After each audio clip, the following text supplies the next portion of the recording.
이 시간 우리에게 주시는 하나님의 말씀은 구약성경 역대상 29장 13절과 14절의 말씀입니다.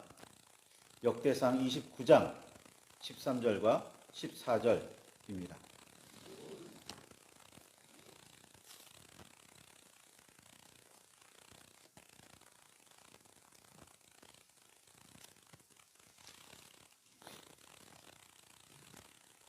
찾으셨으면 우리 함께 말씀을 봉독하시겠습니다.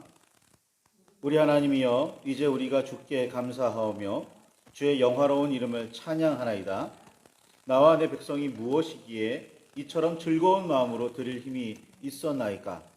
모든 것이 주께로 말미암아 싸우니 우리가 주의 손에서 받은 것으로 주께 드렸을 뿐이니이다. 아멘. 주님, 우리의 마음을 여시어 말씀을 깨닫게 하옵소서. 아멘. 주님의 사랑과 그 크신 은혜가 저와 여러분 안에 가득하기를 소망합니다. 사무엘의 스승 엘리가 제사장이자 사사이던 시절, 블레셋과의 전쟁이 불리해지자 군사들의 사기를 높이고 여호와의 도우심을 통해 승리하고자 언약궤를 전쟁터에 가지고 나갔었습니다. 여호와 하나님의 살아계심과 역사하심, 그리고 이스라엘과 함께하심의 상징인 언약궤까지 동원한 이 전쟁에서 이스라엘은 패배했고 언약궤는 블레셋 사람들에게 약탈당했었습니다. 이 사건으로 언약궤를 전쟁터까지 메고 나갔던 엘리의 아들들, 제사장이죠. 그들은 전사했고 아들들은 죽고 언약궤는 약탈당했다는 소식을 들은 엘리는 그 충격으로 죽음을 맞았습니다. 언약궤를 빼앗아갔던 블레셋 사람들은 여호와께서 내리신 재앙을 피하고자 두 마리 암소가 끄는 수레에 궤를 실어 이스라엘 영토로 돌려보냈습니다. 언약궤가 이스라엘로 돌아오는 과정에서 이스라엘 백성이 한 일은 하나도 없었습니다. 이스라엘로 돌아온 언약궤를 기쁨으로 맞은 벳세메스 사람들은 무슨 생각을 했던지 여호와의 궤를 들여다보았고 그런 이유로 여호와께서는 백성을 크게 치셨습니다. 언약궤는 대제사장도 열어보지 못했습니다. 제사장이 아닌 사람들은 가까이 가지도 만지지도 못했습니다. 그런 언약궤를 벳세메스 사람들은 함부로 만지고 여러 속을 살피려고 했으니 문제가 이만저만이 아니었죠. 갑자기 일어난 재앙 때문에 슬퍼하던 사람들은 이 거룩하신 하나님 여호와 앞에 누가 서리요? 라고 말하며 언약궤를 기얏 여아림 주민에게로 떠넘깁니다. 그 후 20년 동안 언약궤는 기얏 여아림의 아비나답의 집에 모셔져 있었습니다. 이 언약궤를 다시 옮긴 사람이 다윗입니다. 이세의 막내 아들이었던 다윗은 집안에서도 그리 주목받지 못하던 작은 아이였으나 하나님께서 그를 택하셔서 선지자 사무엘을 통해 기름을 부으셨습니다. 사울을 대신할 이스라엘의 새로운 왕으로 택하심을 받기는 했지만 다윗이 온 이스라엘의 왕이 되는 과정은 매우 험난했습니다. 처음에는 뛰어난 수금 솜씨로 악령에 시달리던 사울을 잠시나마 상쾌하게 했고 그런 영적인 재주도 능력도 발휘했고 사울과 온 이스라엘을 두려워하게 했던 골리앗을 물맷돌 하나로 쳐 죽이면서 해상처럼 등장했습니다. 왕의 사위가 되는 등 아무런 어려움 없이 순조롭게 지도자의 길을 걷는 듯 보였습니다. 그러나 사울의 시기와 질투의 대상이 되었던 다윗은 곧 도망 다녀야만 하는 신세가 되었고 목숨의 위협을 피해 여기저기 숨어 다니던 그는 결국 적국이었던 가드나 블레셋에 망명하기도 해야만 했습니다.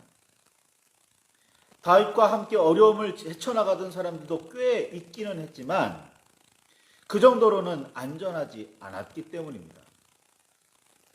자신의 형제라고 할 수 있는 유다 사람들의 마음을 얻기 위해 뇌물을 줘야 할 정도로 다윗이 기댈 만한 세력은 거의 없었습니다. 소금 먹은 놈이 물 켠다는 속담처럼 사울이 죽은 후 다윗은 유다 지파만의 왕이 될 수 있었습니다. 그러나 이스라엘의 나머지 지파들은 여전히 사울의 아들을 중심으로 뭉쳐 있었고 그렇게 나라는 둘로 나뉘어 7년 6개월 동안 내전을 치러야 했습니다. 그리고 나서야 다윗은 온 이스라엘의 왕이 될 수 있었습니다. 역대기는 이런 일들을 모두 전하지 않고 그저 사울의 뒤를 이어 다윗이 왕이 되었다는 정도로 기록하고 있지만 다윗이 왕이 되는 과정은 매우 험난했고 시간도 오래 걸렸습니다. 보통은 하나님께서 기름을 부으셨다면 왜 이런 일을 겪어야 하느냐며 여호와를 원망하며 세월을 보낼 법한 시간이었습니다. 더러는 너무 힘들고 고통스럽다며 주저앉을 법한 사건들도 많았습니다. 그런 시간과 사건들을 다윗은 견뎠습니다. 여호와께서 자신과 함께 하신다고 굳세게 믿지 않았다면 결코 견딜 수 없었던 시간이었습니다. 하나님께서 다윗을 붙들지 않으셨다면 쓰러져도 수십 번은 쓰러졌을 시간이었습니다. 여호와의 도우심과 인도하심 그리고 역사하심을 누구보다 잘 알았던 다윗은 하나님께 감사하지 않을 수 없었습니다.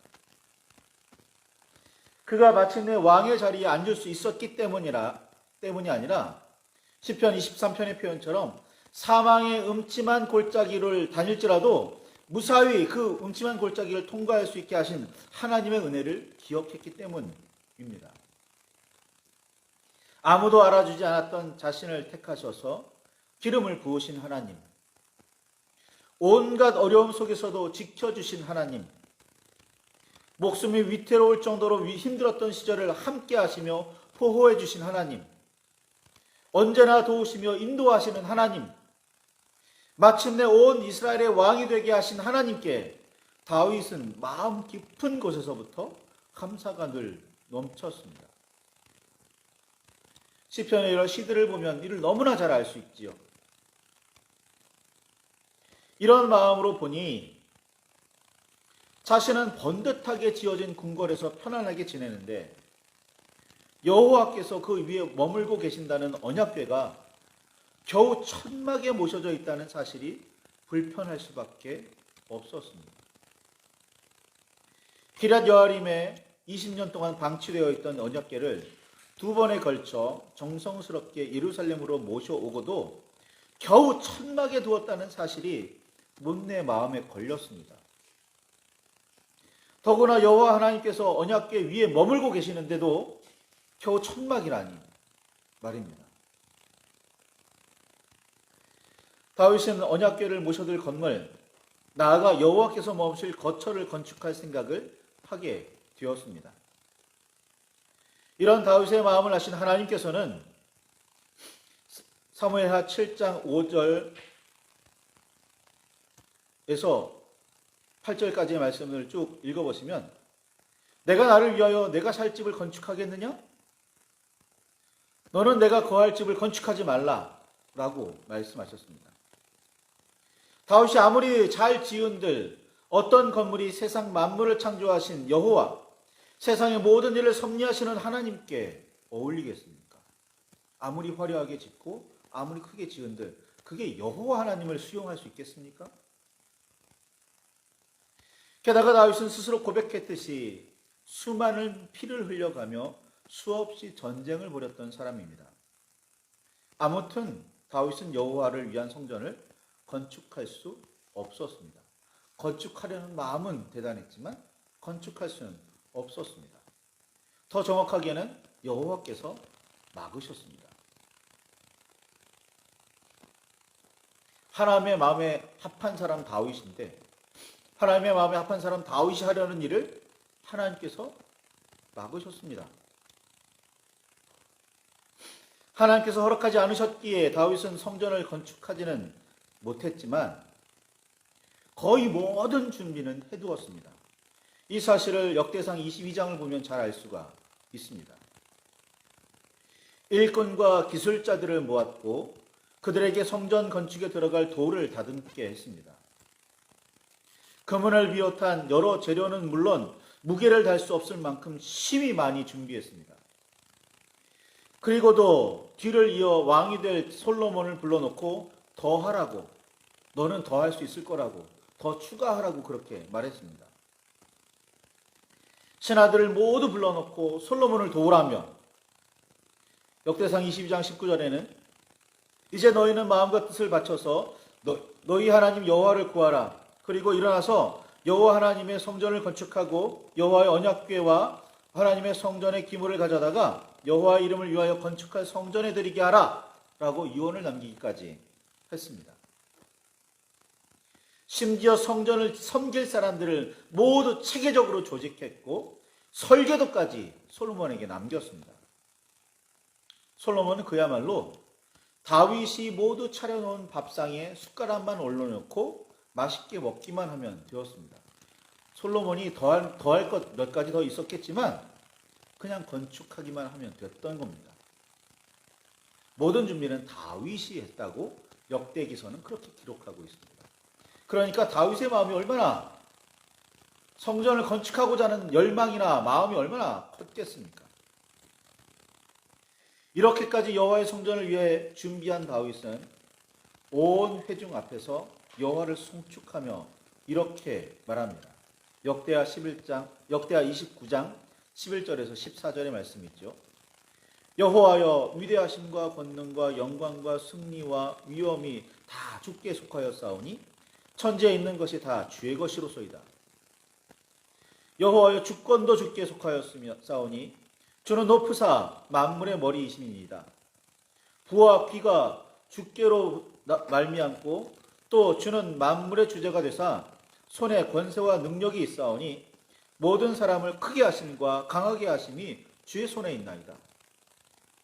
우리 하나님이여 이제 우리가 주께 감사하오며 주의 영화로운 이름을 찬양하나이다. 나와 내 백성이 무엇이기에 이처럼 즐거운 마음으로 드릴 힘이 있었나이까. 모든 것이 주께로 말미암았사오니 우리가 주의 손에서 받은 것으로 주께 드렸을 뿐이니이다. 라고 기도하며 노래했습니다. 다윗의 이 기도를 살펴보면 살펴볼수록 더욱 분명해지는 사실이 있습니다. 무엇인지 예상이 가시나요? 천지에 있는 것은 모두 주님의 것이라는 사실입니다. 부와 귀는 주께로 말미암는다는 사실입니다. 사람을 크게 하시고 강하게 하심이 주의 손에 있다는 말씀입니다. 그래서 다윗은 자신이 가진 모든 것, 그리고 자신과 백성들이 성전을 위해 드린 모든 것은 본래 하나님의 소유였다고 고백합니다. 그렇게 많이, 그렇게 기쁘게 드릴 수 있었던 이유와 그럴 힘이 이스라엘 백성과 다윗 자신에게 생긴 이유는 여호와 하나님께서 그렇게 허락하셨기 때문이라고 말합니다. 그래서 다윗은 모든 것이 주께로 말미암아 싸우니 우리가 주의 손에서 받은 것으로 주께 드렸을 뿐이니이다 라고 고백했습니다. 이 고백은 매우 중요합니다. 우리는 보통 우리가 피땀 흘려 모은 것들을 정성스럽게 하나님께 바친다는 생각을 하곤 합니다. 그 예물 드리는, 하나님께 뭔가를 바치는 행위, 그 마음가짐일 겁니다.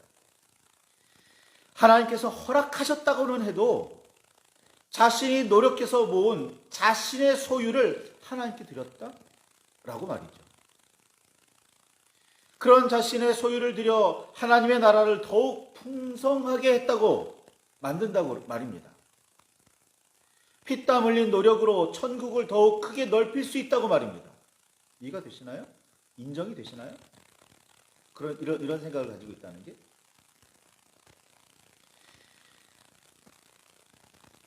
정말 그럴 수 있을까요? 우리의 힘과 능력으로 하나님의 나라를 확장할 수 있을까요? 다윗은 말합니다. 그런 생각이 잘못되었다고 말합니다. 본래부터 하나님의 소유였고 하나님께서 그것들을 자신에게 잠시, 우리에게 잠시 맡기셨을 뿐이라고 말입니다. 본래부터 하나님의 소유였고 하나님께서 내게 잠시 맡긴 그것들을 본래 주인이신 하나님께, 주님께 다시 드릴 뿐이라고 말입니다. 그렇게 본래 주님의 것을 다시 주님께 드렸을 뿐이라고 다윗은 그렇게 말합니다. 내가 이만큼 모아 이렇게 드렸다라는 마음이, 그런 생각이 다윗에게는 전혀 없었습니다. 적어도 다윗에게는 말이죠. 이렇게 드릴 수 있다는 사실, 그런 마음이 생기고 드릴 때 기쁨으로 드린다라는 그 마음가짐조차도 주님의 은혜라며 그렇게 하나님을 높입니다. 내가 한 것은 아무것도 없습니다. 본래 하나님의 것이었고 하나님께서 내게 맡기신 것 중에 그 일부를 주님께 그냥 드렸을 뿐입니다. 제가 한 건 아무것도 없습니다. 이게 다윗의 마음가짐입니다. 나중에 보시면 아시겠지만 정말 일평생을 하나님께 드리려고 준비를 해놓고도 나중에 내 사비로 개인적으로 더 하나님께 더 드렸다라고 그렇게 고백하는 이야기가 등장해요. 그러면서도 다윗은 내가 더 한 것 아무것도 없습니다 라고 고백합니다.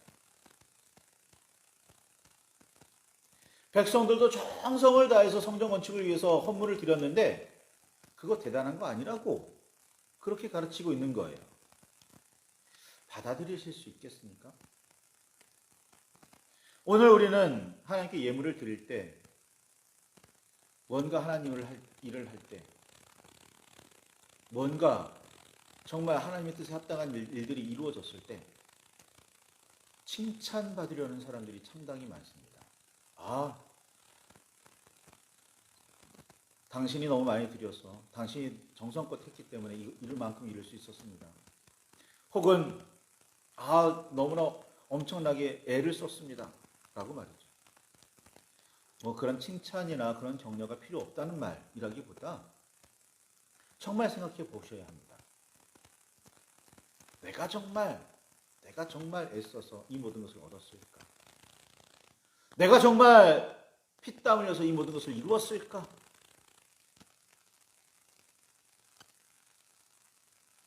다윗은 그렇게 생각하지 않았습니다. 비천하고 아무것도 아니었던 소년 다윗, 나를 택하셔서 수많은 우여곡절이 있기는 했지만 그 가운데도 나를 붙들고 지키셔서 이제 드디어 왕으로 삼아주셨구나. 아무도 해주지 않던 나를 하나님께서 온 이스라엘의 왕으로 인정받게 하셨고, 그 다윗의 손으로 주변 나라들을 정복하고 이스라엘 나라를 안정시키고 평화롭게 하셨구나. 내가 아니라 하나님께서.